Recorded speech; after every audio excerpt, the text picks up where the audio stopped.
रामकृष्ण हरी.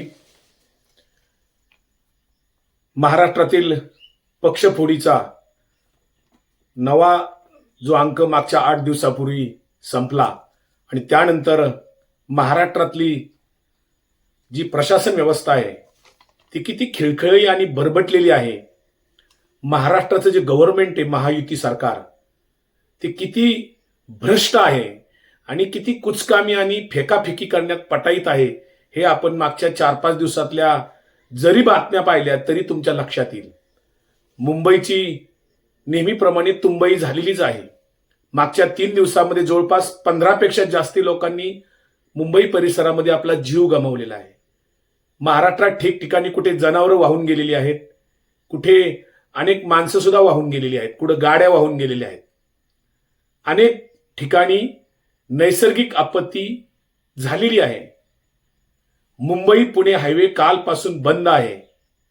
ज्या मिसिंग लिंकचा गवगवा झाला, जाहिरातबाजी झाली, 7,120 कोटी रुपये खर्च करून जो मिसिंग लिंक बांधण्यात आला आणि त्याची प्रचंड जाहिरात करून पाठ थोपटून घेण्यात आली. तो पहिल्याच पावसामध्ये कशा पद्धतीने मिसिंग लिंकचं तुम्ही व्हिडिओ पहिले पाहिले असतील की एंट्री करताना तिथं कसं वरून सगळी माती डासळली, दगड डासळले आणि गळती सुरू झाली. मिसिंग लिंकच्या आतला रोड कालच तुम्ही बघितला असेल परवा, की त्याचे अनेक ठिकाणी खड्डे पडलेले आहेत आणि त्याचं देवेंद्र फडणवीस साहेब मुख्यमंत्री म्हणून समर्थन करतायत. होऊ शकतं असं ते म्हणतायत. विरोधकांनी याच्यावर बोलू नका असं म्हणतायत. विरोधकांनी कशावरच बोलायचं नाही. म्हणजे सरकारने निकृष्ट दर्जाची कामं केली, विरोधकांनी बोलायचे नाही. विद्यार्थ्यांचे प्रत्येक परीक्षेचे पेपर फुटतायत, विरोधकांनी बोलायचे नाही. शेतकऱ्यांना कर्जमाफीची नितांत गरज आहे, विरोधकांनी बोलायचे नाही. शेतकऱ्यांच्या खताच्या किमती वाढल्यात, उत्पादन खर्च वाढलाय, त्याच्यावर विरोधकांनी बोलायचे नाही. सरकारमधल्या प्रत्येक कामामध्ये टक्केवारी आहे, 55% कमिशन खाल्लं जात आहे. प्रत्येक कामामध्ये जर कमिशन खाऊन सरकारच्या पैशाची लूट होत आहे, विरोधकांनी बोलायचे नाही. विरोधकांनी कशावरच बोलायचे नाही. काल मुख्यमंत्र्यांनी गोसेवा आयोगाच्या 15 दिवसाच्या यात्रेचं नागपूरमध्ये समारोप करतानाचं मी भाषण ऐकलं. 1000 जवळपास गोशाळा, गोसंरक्षक, गोसमित्या आहेत. सरकारने त्यांना अनुदान केले चालू, परंतु त्या गोशाळांचा कुठेही आढावा नाही. फक्त पक्षाचे गोरक्षक जगवण्यासाठी त्या संस्था आणि त्याचं अनुदान सुरू केलेलं आहे. त्या ठिकाणी सुद्धा मोठ्या प्रमाणावर भ्रष्टाचार आहे. त्याच्यावर मी सविस्तर नंतर बोलणारच आहे, मी माहिती गोळा करतोयच आहे. पोलीस खात्यामध्ये भ्रष्टाचार आहे, महसूल खात्यामध्ये भ्रष्टाचार आहे.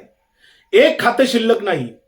सरकारी दवाखान्यात जा, सरकारी शाळेत जा, दुरावस्था आहे. महाराष्ट्रातलं महायुती सरकार पूर्णपणे सपशेल अपयशी ठरल्याची आपण सगळ्या पातळीवर जर उदाहरणं घेतली तर आपल्या लक्षात येईल. आज छत्रपती संभाजीनगरमध्ये ज्या काही परीक्षा आहेत त्या ऑफलाईन घ्याव्यात या मागणीसाठी हजारो विद्यार्थी रस्त्यावर उतरले. विद्यार्थ्यांनी यलगार पुकारला, पण महाराष्ट्र सरकारला त्याचा काही घाम फुटला नाही.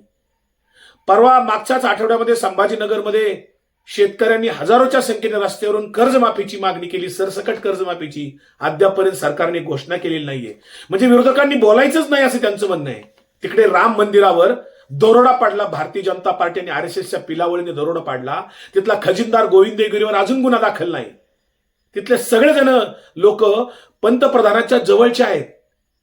मुख्यमंत्री तिथले जे आहेत योगी आदित्यनाथ त्यांच्या जवळचे आहेत. सगळेजण एका विशिष्ट धर्माचे, विशिष्ट जातीचे आहेत. आणि मग तिथं जेव्हा दरोडा पडतो त्याच पैशातनं गोविंद देवगिरी सारख्या माणसाच्या 14 संस्था उभ्या राहिल्यात भारतामध्ये. आळंदीमध्ये 14 एकरावर एक वेदव्यास प्रतिष्ठान उभं राहिले. कुठून पैसे आले गोविंद देवगिरीकडे? साधू आहे ना तुम्ही, साधू लोकांकडनं पैसे येतात कुठून?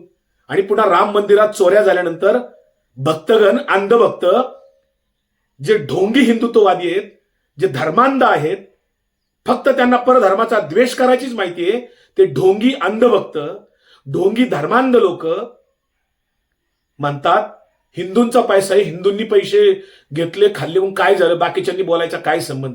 अरे जरा तरी लाज ठेवा रे, थोडी तरी लाज ठेवा, जनाची नाही मनाची तरी. असं बोलताना तुम्हाला काहीच वाटत नाही? अरे रामाचं मंदिर तुम्ही लुटता, कृष्णाचं मंदिर लुटता, तिरुपती बालाजीचं मंदिर लुटता, सगळी मंदिरं लुटता, थोडी सुद्धा जनाची नाही मनाची लाज वाटत नाही? अरे विद्यार्थ्यांच्या पेपर फुटीमध्ये पैसे खाता तुम्ही आणि हिंदूंच्याच विद्यार्थ्यांचं नुकसान करता, शेतकऱ्यांचं नुकसान करता.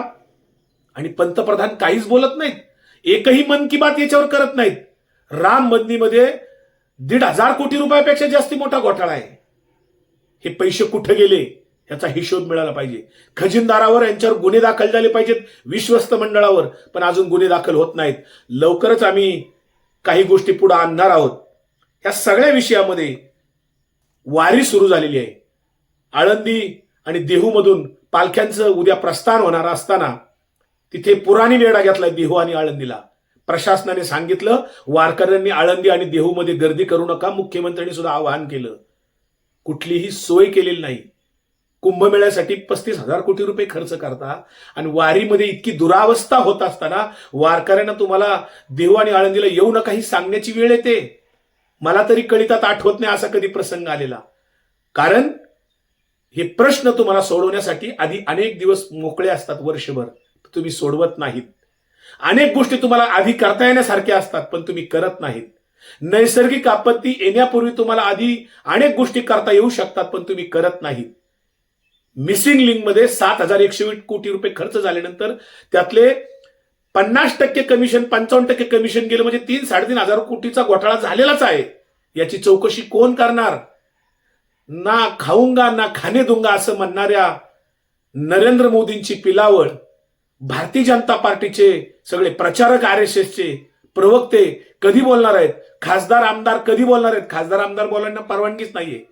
या सगळ्यांचा मी निषेध करतो. भारतीय जनता पार्टीला सत्तेतून खाली खेचण्याची वेळ आलेली आहे. एकही घटक सुखी नाही, एकही घटक समाधानी नाही, कुठल्याही प्रकारची प्रगती नाही. फक्त हे अपप्रचार करतात, जाहिरातबाजी करतात, खोटा प्रचार करतात, रील्स बनवतात, सोशल मीडियातनं लोकांचा आकडेवारी खोटी देऊन फेकाफेकी करून दिशाभूल करतात, बुद्धिभेद करतात.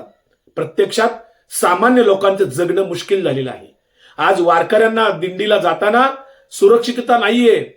त्याच्यावर उपाययोजना सरकारनं करण्याची गरज आहे. आणि म्हणून या वारीत जाणाऱ्या सर्व वारकऱ्यांना कशा पद्धतीने शुभेच्छा द्याव्यात, कसं त्यांना काय सांगावं असा प्रश्न पडतो. कारण देहू आळंदीला ते जाऊ शकत नाहीत प्रस्थानाला, अशी अवस्था झालेली आहे. प्रत्यक्ष पांडुरंगच आता काय करेल ते. आणि म्हणून पंढरीला जाणाऱ्या सर्व वारकऱ्यांना मी मनापासून शुभेच्छा देतो आणि पांडुरंगाला प्रार्थना करतो, देवा शेतकऱ्यांचं जगणं सुकर होऊ दे, विद्यार्थ्यांचं जगणं सुकर होऊ दे आणि या भ्रष्ट सरकारला खाली खेचण्याची मतदारांना ताकद दे, सत्याच्या पाठीशी उभं राहण्याची मतदारांना ताकद दे, सुबुद्धी दे. अशा प्रकारची मी पंढरपूरच्या पांडुरंगाला प्रार्थना करतो. ज्ञानोबा तुकोबा सर्व संतांना प्रार्थना करतो. रामकृष्ण हरी.